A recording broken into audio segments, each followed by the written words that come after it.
নমস্কার।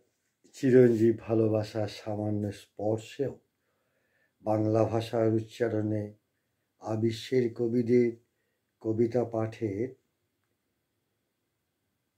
2028তম ভিডিওটিতে আমি পাঠ রেকর্ড করছি শ্রদ্ধেয় কবি দেবপ্রসাদ মুখোপাধ্যায়ের একটি কবিতা মাছিভাঙা গ্রামে ভ্রমণ।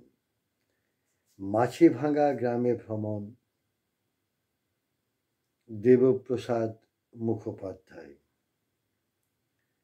মাছিভাঙা গ্রামে ভ্রমণ, কথার পর কথা, পাহাড় প্রবণতা, বিনীত অতি নিঝুম মাছিভাঙা, কথার পর কথা, ভ্রমণ প্রবণতা।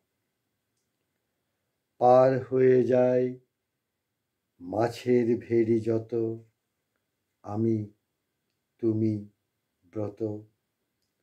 পার হয়ে যায় দুপুর রৌদ্র রাঙা, বিনীত গ্রাম নিঝুম মাছিভাঙা। কবিকে আমার শ্রদ্ধা, শুভেচ্ছা ও ভালোবাসা। আবিশ্বের কবিদের কবিতা পাঠে তার আরও কবিতা পাঠ রেকর্ড করার ইচ্ছে রাখি। কবিকে ভালোবাসা।